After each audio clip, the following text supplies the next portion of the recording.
semangati dulu katanya. Jadi pertama begini, ini masih Ramadan ya.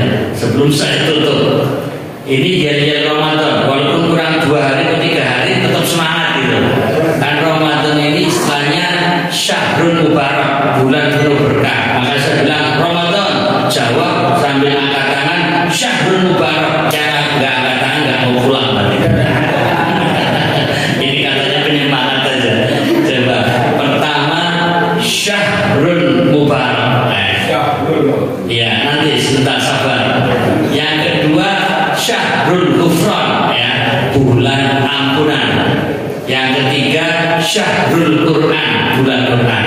Sebenarnya Ramadan ini ada 13 nama, tapi kita ambil 3 saja karena waktunya sudah melampaui batas ini. Baik, semangatnya. Saya bilang pertama Ramadan dengan angkat tangan jawab Syahrul Mubarak. Ramadan,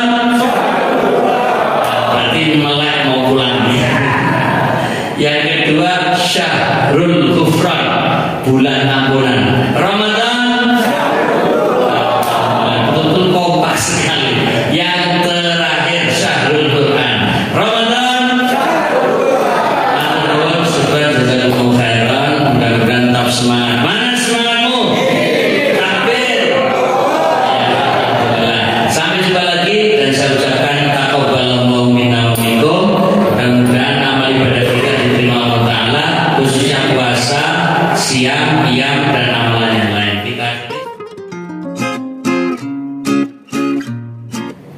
Assalamualaikum warahmatullahi wabarakatuh. Waalaikumsalam.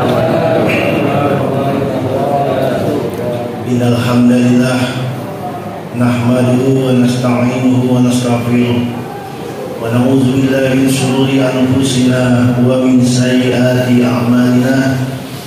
May yahdihillahu fala mudilla lahu wa may yudlil fala hadiya lahu. Asyhadu an la ilaha illallah wahdahu la syarika lah wa asyhadu anna Muhammadan abduhu wa rasuluh, amma ba'du. Qala ta'ala fil Qur'anil Karim, a'udzu billahi minasyaitonir rajim. Bismillahirrahmanirrahim. Wal 'ashr innal insana lafi khusr illa alladziina amanu wa 'amilus sholihat wa tawassaw bil haqqi wa tawassaw bis sabr. Rabbi shrah sadri wa yassir li amri wahlul 'uqdatam min lisani yafqahu qawli. Bapak-bapak, ibu-ibu, hadirin remaja yang insyaallah dimuliakan Allah Subhanahu wa taala.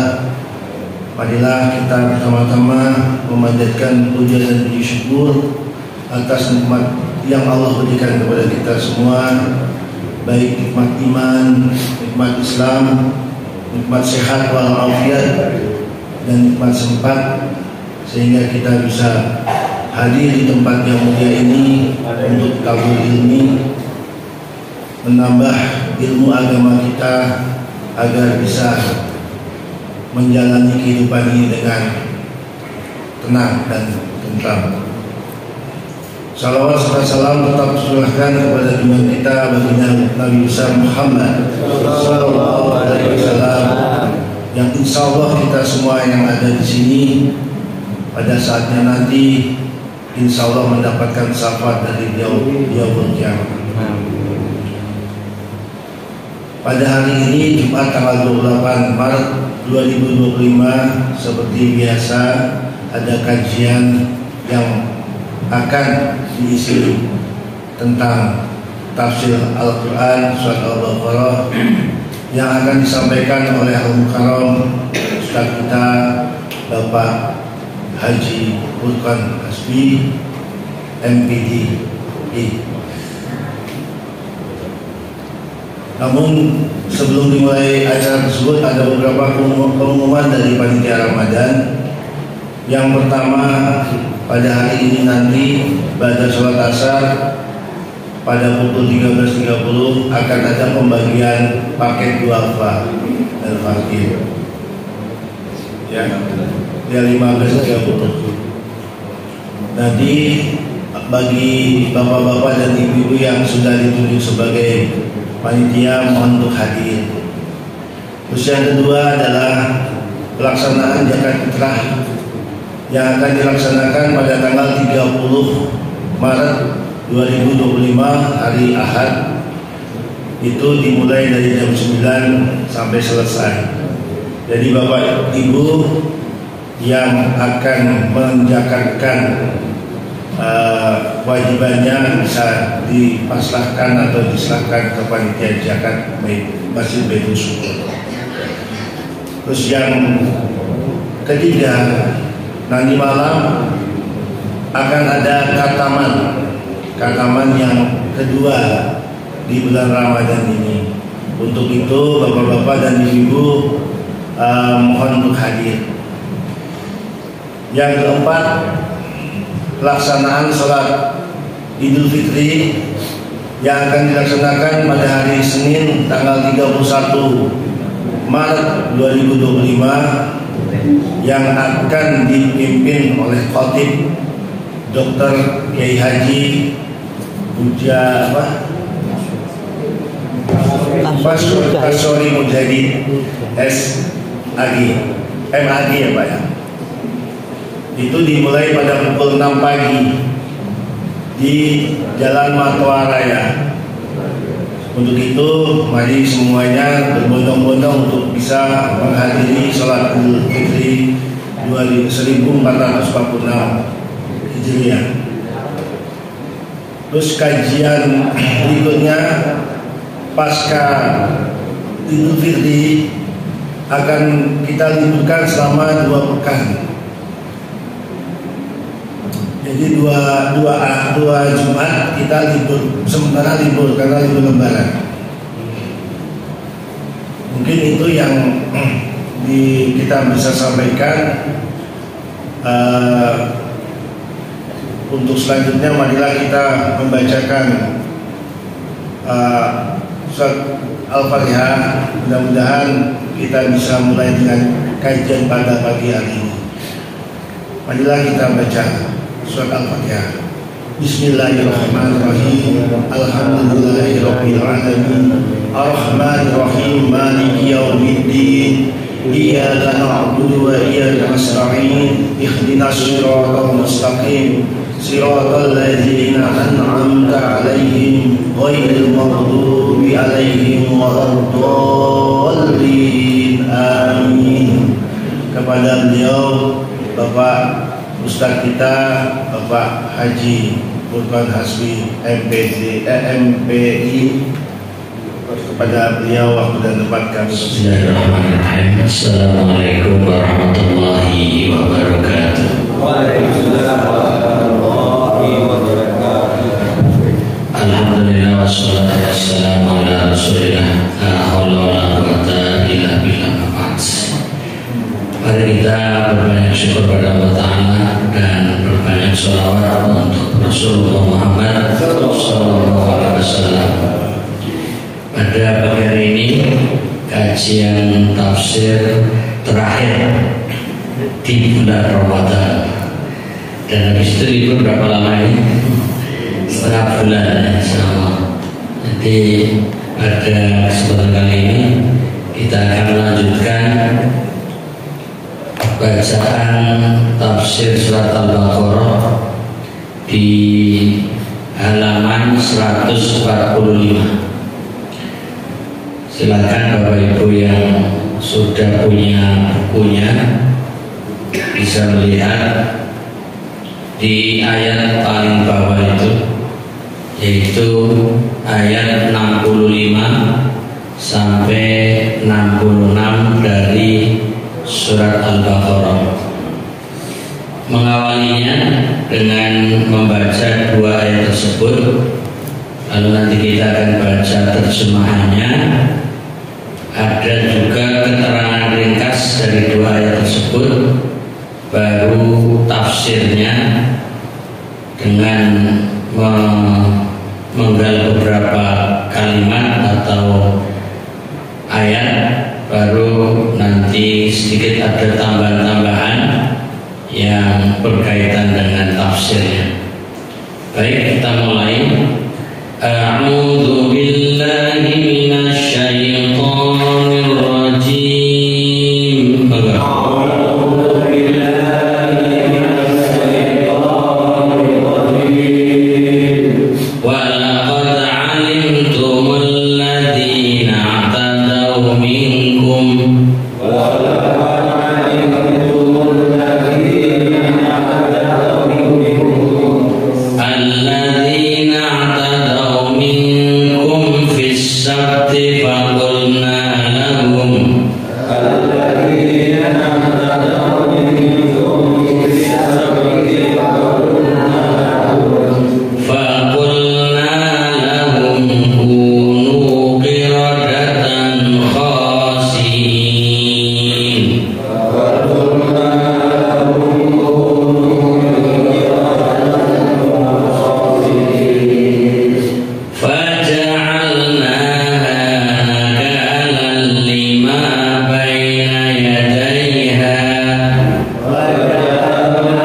sungguh kamu telah mengetahui mereka yang melanggar hari Sabtu di antara kamu.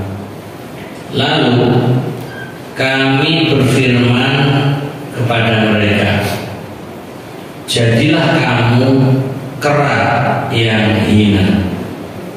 Ayat 66, maka kami menjadikannya peringatan bagi orang-orang sesamanya dan bagi mereka yang datang sesudahnya, serta nasihat bagi orang-orang yang bertakwa. Kita membaca keterangan ringkas dalam dua ayat ini dan berikutnya, berarti nanti setelah 66, 67 dan seterusnya diuraikan tentang pelanggaran janji oleh Bani Israel pada zaman Nabi Musa alaihissalam dan balasan perbuatan mereka yang berupa dirubahnya bentuk mereka menjadi kera dan babi. Sedikit tambahan, sebenarnya Bani Israel itu banyak dan itu sudah ada sejak zaman Nabi Yakub dan terus turun temurun sampai Nabi Isa. Masih ada nabi dari kalangan mereka. Tapi seringkali kalau kita membaca Bani Israel, mesti yang kita pahami adalah umatnya Nabi Musa alaihissalam. Padahal Bani Israel itu dari sebelum Nabi Musa dan sampai Nabi Isa alaihissalam. Tapi masih ada keturunan mereka yang sampai ke zaman Nabi Muhammad sallallahu alaihi wasallam yang populer disebut Yahudi. Ya, jadi ini yang kemudian ayat turun ditujukan kepada umat Yahudi dari Bani Israel yang hidup di zaman Nabi Muhammad SAW dengan cara mengkisahkan masa lampau nenek moyang mereka.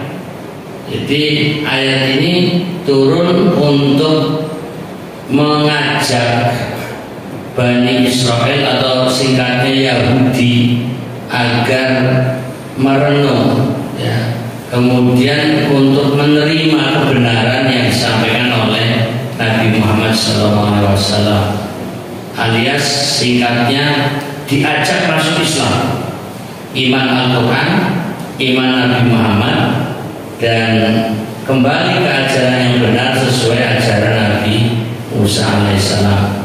Nah, maka di sini diceritakan gambaran orang-orang yang melanggar janji, tidak mengikuti aturan, mereka akan didurukkan sifatnya sampai seperti kera. Nah, ini nanti kita akan bahas apakah yang hidup di zaman Nabi Musa mereka betul-betul berubah menjadi kera atau hanya sebagai majas, yaitu perumpamaan saja. Nanti kita bahas pada tafsirnya. Jadi biar sedikit kita tunda dulu makna dari kera di sini. Kita lanjut dulu.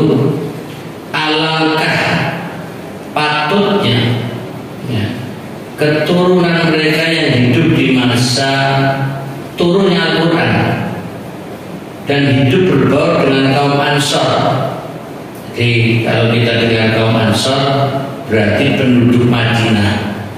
Ini untuk menggambarkan bahwa orang-orang Yahudi keturunan Bani Israel itu hidup di Madinah Bahkan mereka sudah ada sebelum Nabi hijrah.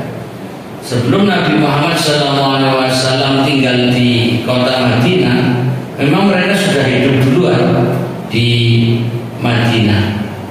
Yang kemudian penduduk asli Madinah yang waktu itu awalnya namanya Yasrib, ada dua kabilah populer namanya kaum Aus dan Khazraj, yang mereka awalnya sering bertengkar, mereka bermusuhan, sering terjadi perang antar suku. Tapi dengan kedatangan Nabi Muhammad SAW mampu membangun ukhuwah, persaudaraan, persatuan, bahkan mereka seperti keluarga besar, sehingga berubah menjadi istilahnya kaum Ansor. Jadi sebenarnya kaum Ansor terdiri dari kaum Aus dan Khazraj. Nah, di sini bersama dengan kaum Aus sama kaum Ansor ini ada Yahudi ya, yang tinggal di Madinah. Nah, ini yang sedang dituju dari ayat ini awalnya, yaitu agar mereka mau menerima kenabian Muhammad SAW.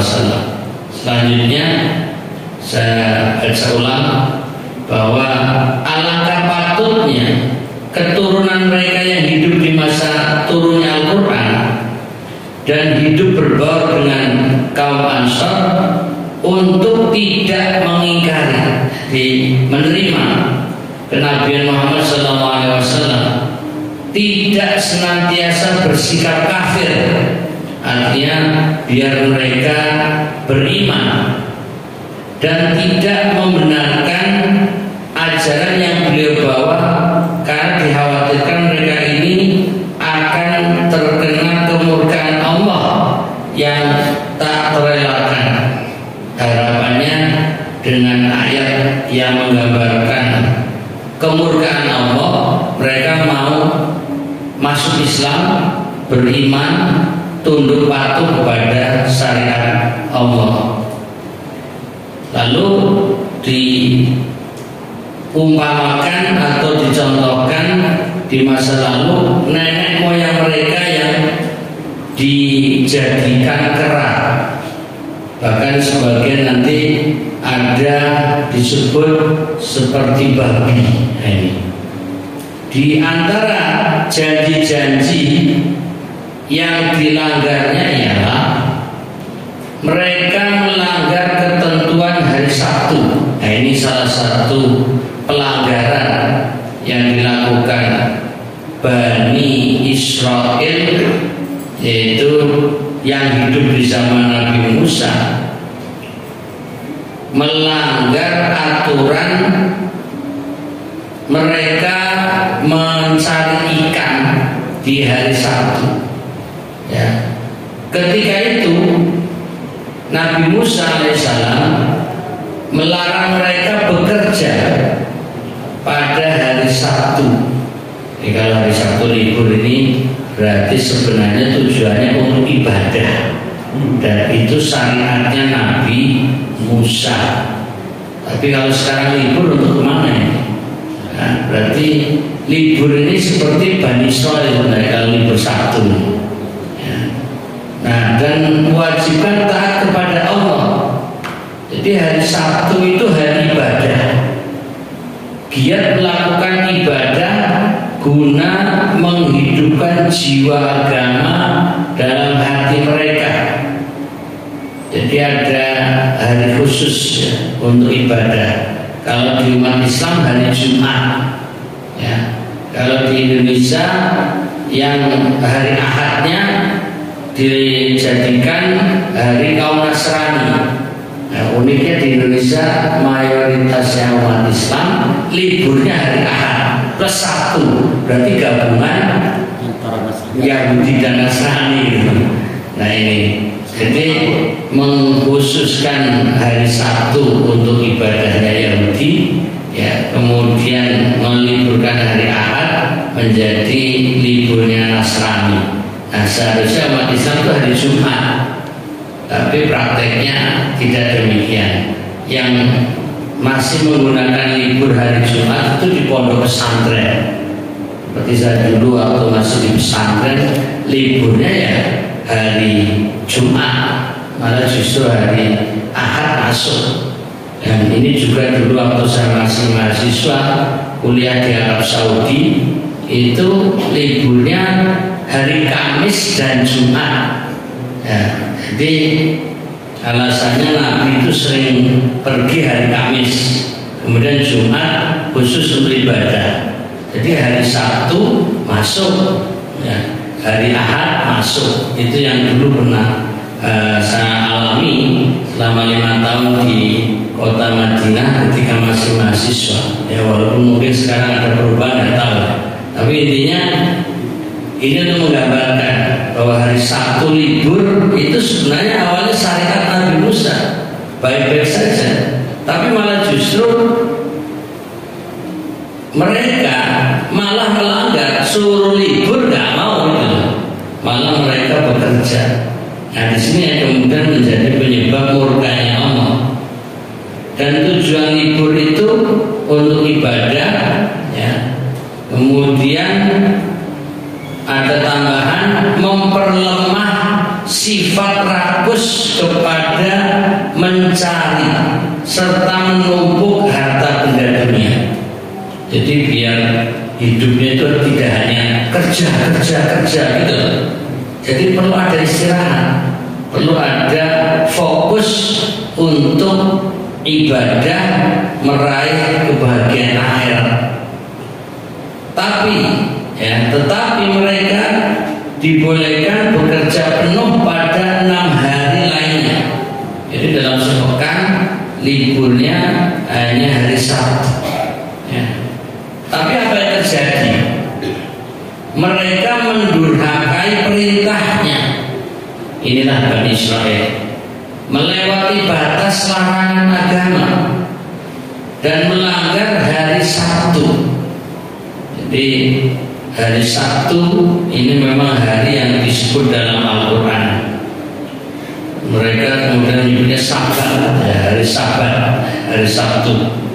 Lalu Allah menghukum mereka dengan hukuman yang sangat berat, yaitu mereka dikeluarkan dari ruang lingkup kemanusiaan dan dijatuhkan ke tingkat yang paling rendah.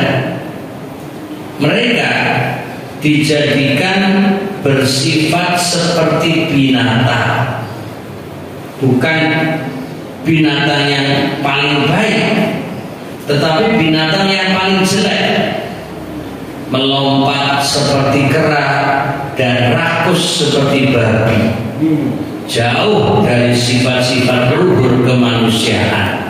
Jadi ini azab, ya, murka Allah kepada mereka gara-gara melanggar hari Sabtu yang mestinya disepakati untuk ibadah, malah justru tetap mereka jadikan untuk bekerja.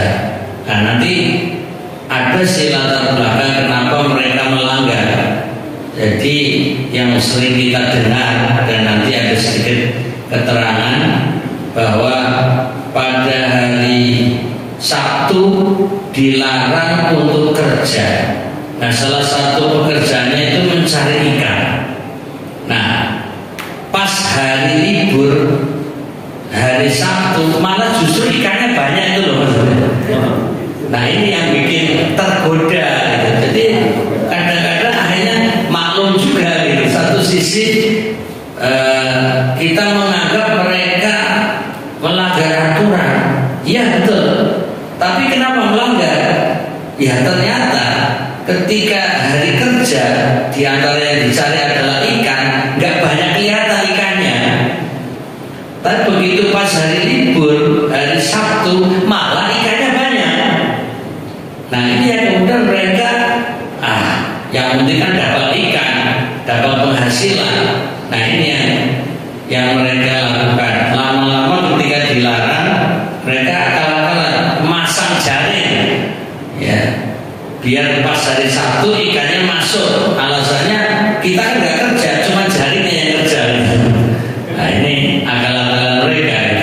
Itu juga termasuk pelanggaran, Nah ini ada nanti banyak keterangan-keterangan terkait dengan itu, tapi di buku ini kelihatannya hanya singkat-singkat saja. Mereka suka berbuat muka dengan terang-terangan.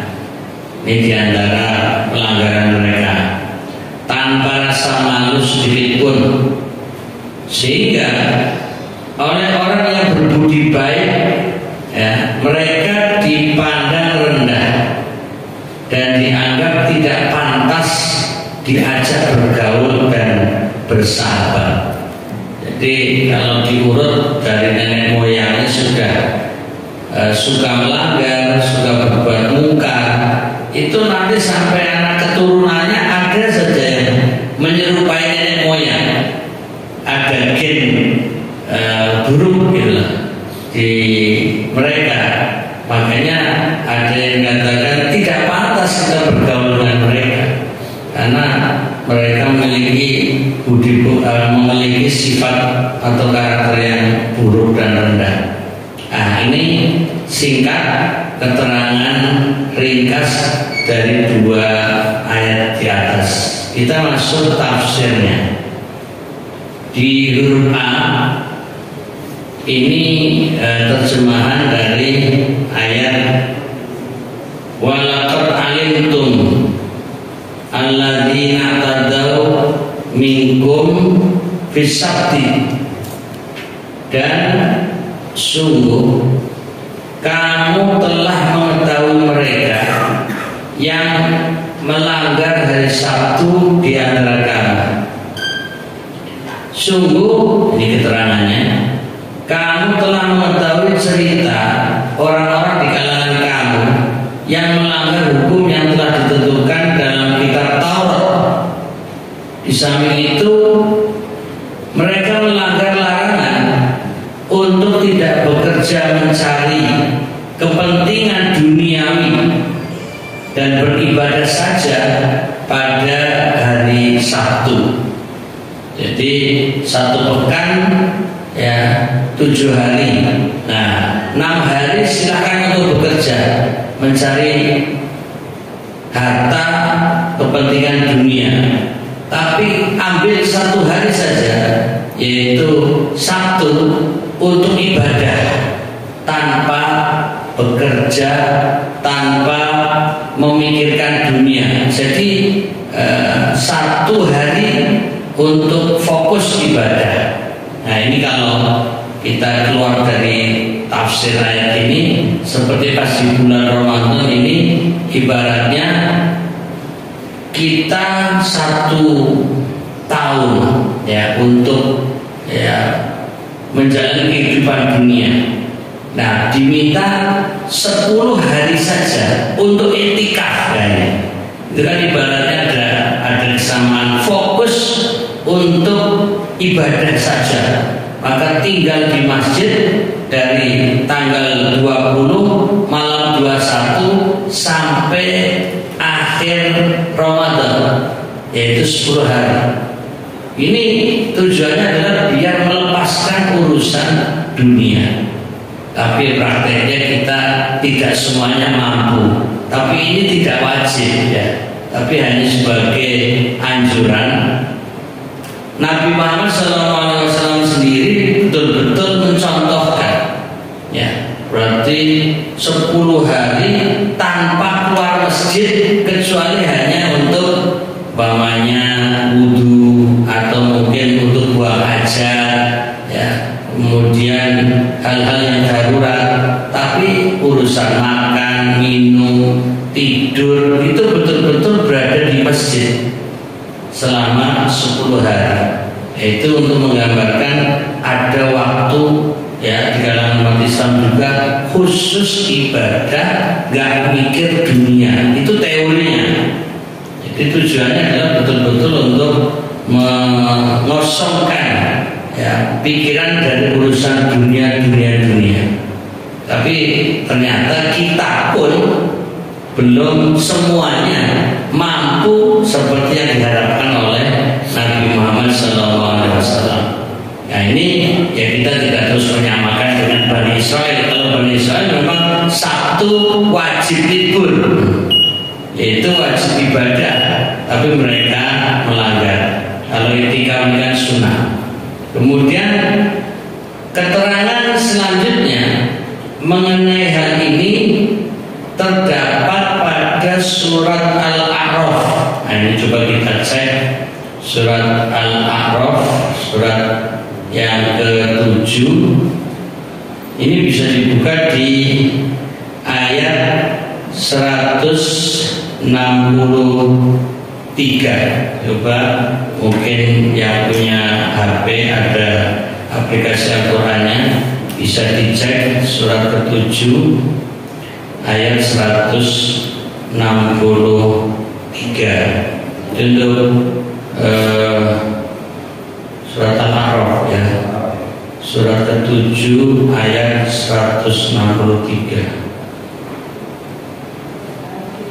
Jadi di sini sebentar, mana yang berkaitan ini. Jadi intinya keterangan tentang hari libur dari Sabtu. Fas'alhum 'anil qaryah allati kanat hadiratal bahri idh ya'duna fis sabti idh ta'tihim hitanuhum yawma sabtihim syur'a wa yawma la yasbitun la ta'tihim kadzalik nabluhum bima kanu yafsukun. Coba kita simak terjemahannya. Dan tanyakanlah kepada Bani Israel tentang negeri yang terletak di dekat laut ketika mereka melanggar aturan pada hari Sabat, yaitu hari Sabtu, yaitu ketika datang kepada mereka ikan-ikan yang berada di sekitar mereka terapung-apung di permukaan air.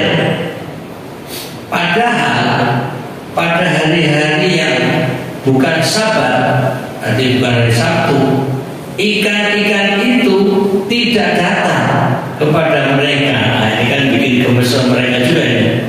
Jadi kalau hari Sabtu banyak ikan, tapi selain hari Sabtu ikannya nggak nongol. Jadi ikannya yang ngerjain juga ini. Tapi kemudian Allah memberi gambaran, demikianlah kami menguji mereka disebabkan mereka berlaku fasik. Nah ini untuk menggambarkan suasana saat itu ya, memang betul-betul hari Sabtu menggoda mereka, yang akhirnya mereka melanggar juga, tergiur untuk menangkap ikan itu. Selanjutnya huruf B. Ini walaupun waktunya sudah terbit, tapi belum syuruh ya, mohon sabar sebentar. Jadi kita kalau bisa menyelesaikan ini ya, karena ini hari terakhir di bulan Ramadan. Lalu kami berfirman kepada mereka, jadilah kamu kera yang hina. Nah ini pertanyaannya, apakah kata-kata kera ini benar-benar nyata? Artinya orang-orang yang melanggar, Bani Israel yang menangkap ikan di hari Sabtu, yang mereka tinggalkan ibadah itu berubah jadi kera, ataukah hanya sifatnya mereka yang seperti kera? Nah ini menjadi dua pendapat. Nah sebelum memasuki penjelasan dua pendapat ini, sedikit ya untuk menggambarkan tentang istilah dalam bahasa Arab. Ada istilah hakiki, ada istilah majazi. Ini biasanya pelajaran di ilmu balaghah. Jadi bagi orang yang belajar bahasa Arab, itu nanti akan mempelajari namanya ilmu balaghah. Dan di dalam ilmu balaghah nanti ada majaz. Nah, majaz sendiri bervariasi namanya. Tapi karena di sini hanya singkat saja, jadi hakiki ya maksudnya yang nyata. Jadi umpamanya kata kerah, ya maksudnya kerah beneran. Berarti ketika Allah merintahkan kepada atau Allah menyatakan jadilah kamu kerah, itu betul-betul orangnya berubah jadi kerah. Itu namanya hakiki. Tapi kalau memahami kata kirodatan atau kerah itu hanya sebagai majas, itu berarti maknawi.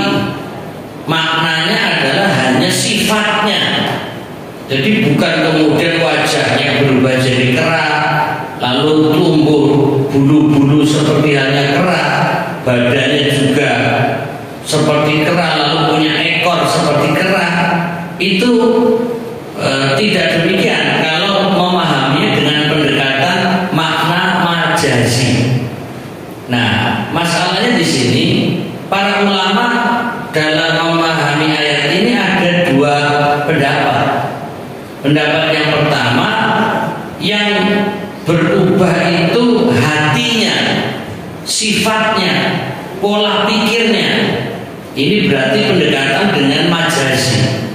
Jadi bukan kemudian wajahnya berubah jadi kerah, tapi cara berpikirnya itu tadi seperti kerah ya. Artinya suka melompat-lompat, gambarannya gayanya gaya kerah. Kemudian rakus nanti digambarkan seperti babi. Nah, ini hanya maknawi atau istilahnya majazi. Nah, ini diantaranya ya, yang berpendapat seperti itu adalah Ibnu Jarir ya, atau Bari. Ini termasuk ahli tafsir generasi awal. Itu menafsirkannya sebagai hanya hatinya, pikirannya, sifatnya seperti kerah. Termasuk juga Ibnu Abi Hatim yang mengambil riwayatnya dari Mujahid. Ini adalah seorang ahli tafsir juga di kalangan tabi'in. Maka kemudian disebut ini pendapatnya Mujahid. Nah, Mujahid ini menafsirkannya mereka tidak dirubah bentuknya seperti kerah, tetapi hatinya yang dirubah. Karena tidak mau menerima nasihat dan memperhatikan larangan. Jadi memahami kerah ini maknawi atau tadi istilahnya majazi, nggak beneran, tapi hanya sifatnya. Kemudian pendapat kedua itu malah justru mayoritas ulama, jumhur ulama itu berpendapat bahwa yang dirubah adalah bentuk tubuhnya, wajahnya betul-betul berubah dari manusia menjadi kerah.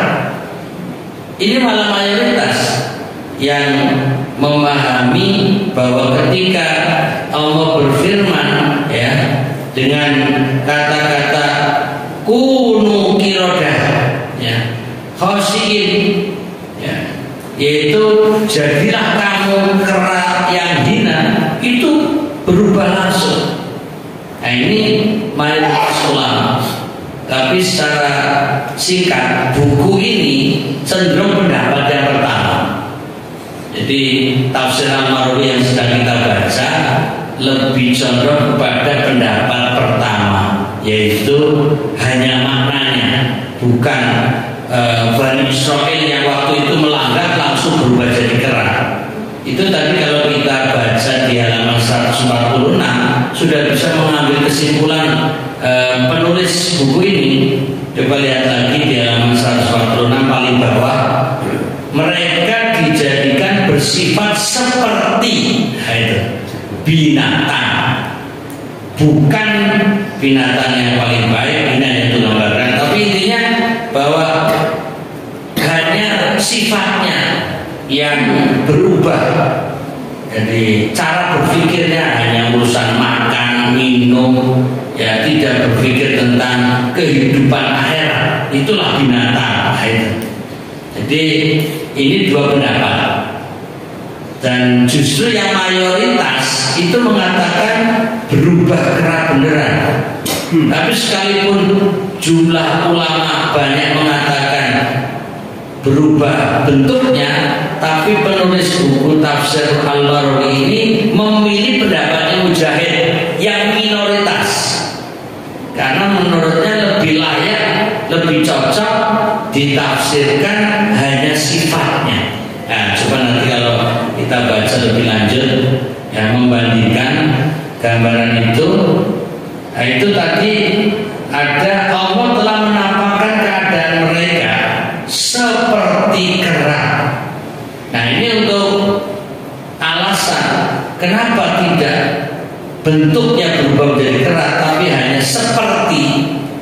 Itu juga banyak dalam ayat Al-Quran ketika menggambarkan seperti keledai. Itu dalam Quran surat 62, yaitu surat Al-Jumu'ah ayat 5. Mungkin bisa dicek, ya, Quran surat 62 yaitu surat Al-Jumu'ah ayat 5 ada kata-kata kamatsalil himar, ya, bagaikan al-himar, keledai. Itu berarti bukan menjadikan orang yang punya kitab tapi tidak membaca berubah menjadi keledai, tapi diperumpamakan orang yang punya kitab, ya, orang Yahudi punya kitab suci Taurat, tapi tidak dijadikan bacaan dan pedoman untuk kehidupan. Itu bagikan keledai, membawa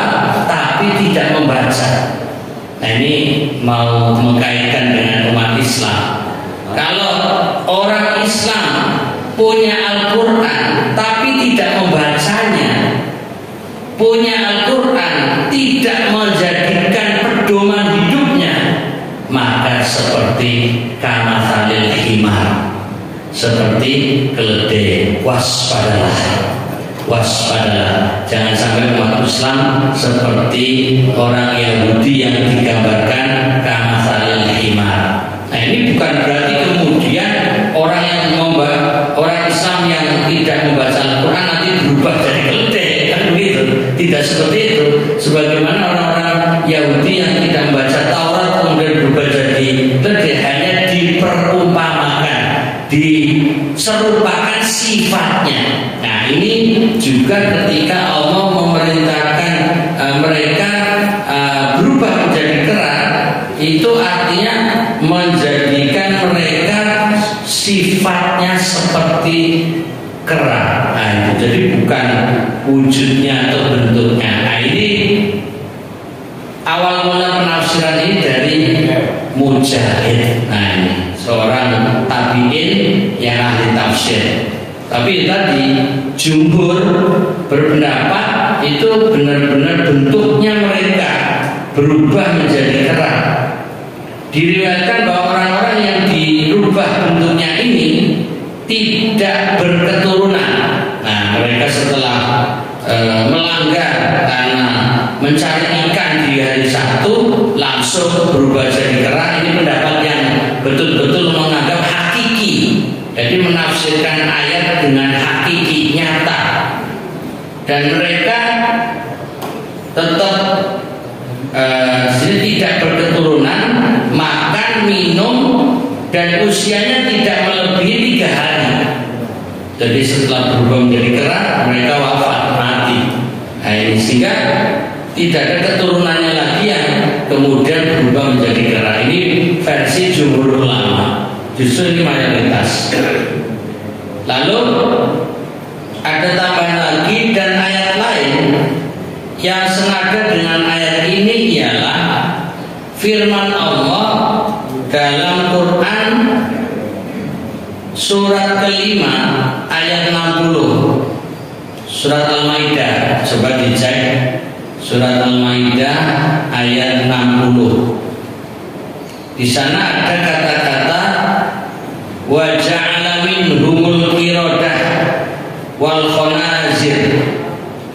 Di antara mereka ada yang dijadikan kera dan babi. Allah ada tambahan khanazir, khinzir, yaitu babi. Nah, ini untuk menggambarkan bahwa mereka ya diazab Allah, dikutuk lah bahasa kita, dikutuk.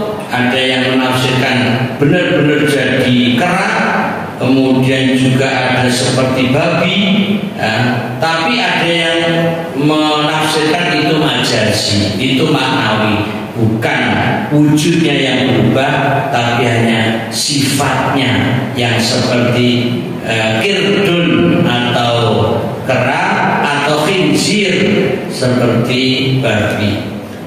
Imam Muhammad Abduh dalam hal ini berkata, nah ini orang Mesir, Syekh Muhammad Abduh itu punya tafsir, itu namanya Al-Manar. Tapi ketika menyusun tafsirnya belum tuntas, keburu wafat. Nah, ini Syekh Muhammad Abduh, lalu dilanjutkan oleh muridnya, yaitu Syekh Rasyid Ridho. Nah, Syekh Rasyid Ridho ini yang kemudian melanjutkan tafsir Al-Manar, tapi juga belum selesai, keburu wafat, hanya sampai surat Yusuf. Nah, ini Syekh Rasyid Ridho ini yang kemudian menjadi rujukan Kiai Haji Ahmad Dahlan, ya, karena Kiai Haji Ahmad Dahlan pernah bertemu beliau. Nah, ini hanya singkat terkait dengan tafsir yang disampaikan oleh Imam Muhammad Abduh, yaitu dengan berkata ayat itu bukan dalil pasti yang membenarkan terhadap pendapat jumhur. Nah, ini juga keberanian seorang tokoh seperti Syekh Muhammad Abduh mengambil pendapat yang berbeda. Artinya walaupun mayoritas mengatakan Bani Israil yang melanggar langsung jadi kera, ada yang jadi babi, tapi rupanya Syekh Muhammad Abduh tidak demikian. Dan ini yang dianut oleh penulis tafsir Al-Marawi, Syekh Ahmad Mustafa Al-Marawi, condong mengikuti pendapat Syekh Muhammad Abduh, ya, bahwa di dalil ayat ini bukan dalil pasti yang membenarkan terhadap pendapat jumhur, dan hanya dalil akli yang bisa dipegangi. Kalau benar pengertiannya seperti kata jumhur itu, tentu dalam ayat itu tidak mengandung pelajaran dan nasihat untuk orang-orang durhaka, sebab mereka sendiri telah menyaksikan dengan mata kepala bahwa Allah tidak merubah bentuk setiap pendurhaka menjadi bukan manusia lagi, karena hal itu memang bukan merupakan hukum Tuhan pada makhluknya. Akan tetapi yang merupakan pelajaran besar dari kejadian itu ialah mengetahui bahwa di antara hukum Allah yang berlaku ialah mengetahui bahwa di antara hukum Allah yang berlaku pada umat-umat dahulu, bagi yang mendurhakai perintahnya dan melanggar jalan yang telah disyariatkan kepadanya, maka ia akan dijatuhkan martabat kemanusiaannya. Jadi intinya di sini digambarkan sebagai kera itu bukan berarti keranya, tapi dijatuhkan martabat kemanusiaannya. Jadi turun seperti hewan, dan hewan itu disebut kera, dan disamakan dengan martabat hewan. Hukum Allah itu satu, yaitu dia memperlakukan manusia kurun-kurun sekarang seperti perlakuannya terhadap manusia kurun-kurun dahulu. Jadi sama saja. Artinya ketika ada pendurhaka lalu digambarkan seperti hewan, itu bukan berarti berubah wujudnya menjadi hewan, tapi hanya sifatnya seperti hewan. Seperti kal an'am, bagaikan hewan ternak. bahkan afdal, yaitu lebih sesat. Pendapat ini menguatkan pendapat Mujahid di atas jumhur ulama. Nah, ini yang sekedar mengambil pelajaran bagaimana sikap seorang tokoh seperti Syekh Muhammad Abduh berani berbeda pendapat dengan mayoritas, tapi punya argumentasi yang kuat sehingga dia memilih ya pendapat Mujahid walaupun ini minoritas. Jumhur itu mayoritas, tapi menurutnya tidak pas. Nah, ini juga kita dalam mengambil pilihan pendapat ya boleh memilih-milih yang pendapatnya lebih kuat ya, sekalipun mungkin tidak banyak yang mengikuti. Di sini kita lanjut dulu bahwa Ibnu Katsir berkata, yang benar perubahan manusia jadi kera dalam ayat ini adalah bersifat maknawi. Nah, Ibnu Katsir sendiri yang populer tafsirnya, tafsir Al-Qur'anil Azim, itu memilih pendapat Mujahid.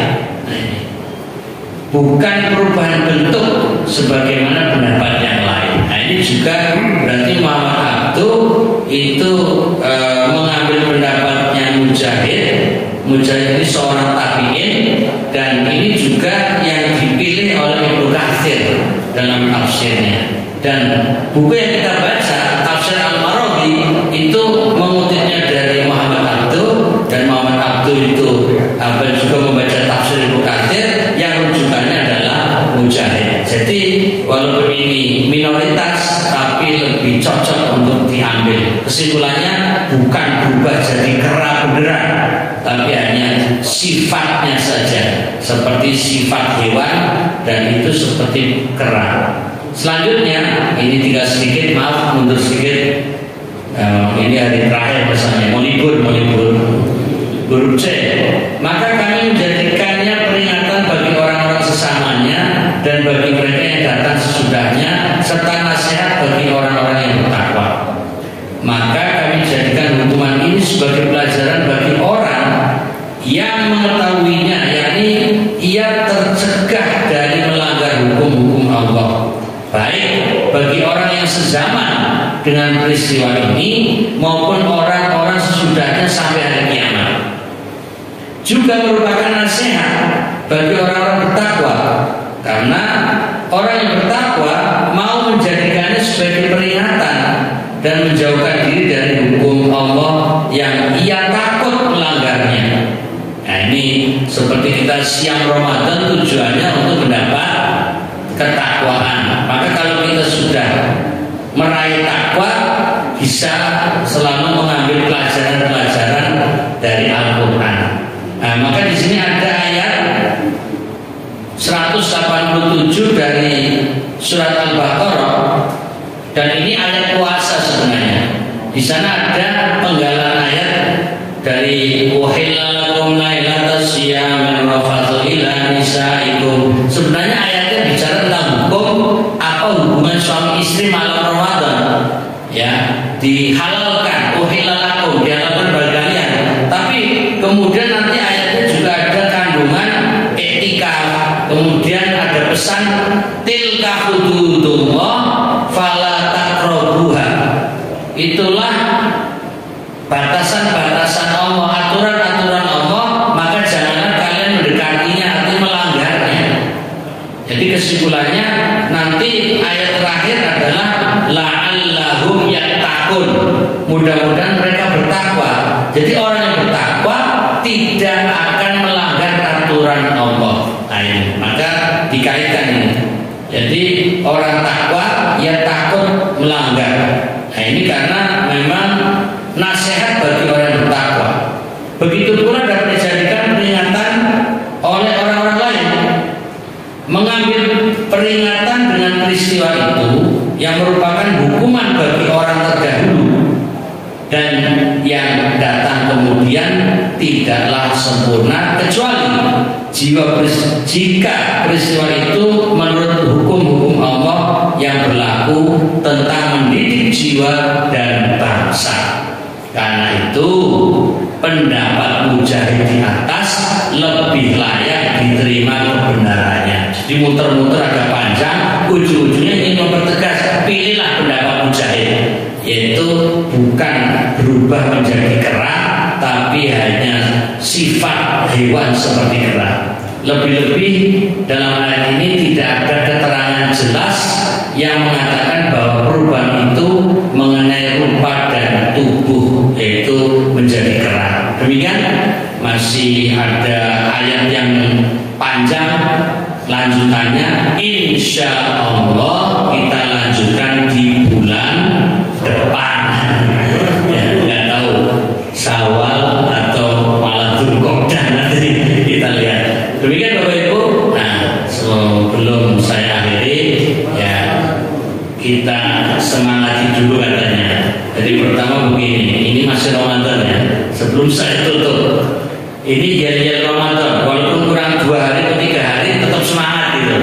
Kan Ramadan ini istilahnya Syahrul Mubarak, bulan penuh berkah. Maka saya bilang Ramadan, jawab sambil angkat tangan, Syahrul Mubarak. Jangan nggak angkat tangan, nggak mau pulang berarti. Ini katanya penyemangat aja. Coba pertama Syahrul Mubarak. Ya, nanti sebentar sabar. Yang kedua Syahrul Ghufran, ya, bulan ampunan. Yang ketiga Syahrul Quran, bulan Quran. Sebenarnya Ramadan ini ada 13 nama, tapi kita ambil 3 saja karena waktunya sudah melampaui batas ini. Baik, semangat ya. Saya bilang pertama Ramadan, dengan angkat tangan jawab Syahrul Mubarak. Ramadan, berarti melek mau pulang. Yang kedua Syahrul Ghufran, bulan ampunan. Ramadan, betul kompak sekali. Yang terakhir Syahrul Quran. Ramadan, supaya jazakumullah khairan, mudah-mudahan tetap semangat. Mana semangatmu? Takbir. Ya, alhamdulillah. Sampai jumpa lagi, dan saya ucapkan taqabbalallahu minna wa minkum. Mudah-mudahan amal ibadah kita diterima Allah Ta'ala, khususnya puasa, siam, qiyam, dan amalan yang lain. Kita akhiri subhanakallahumma wa bihamdika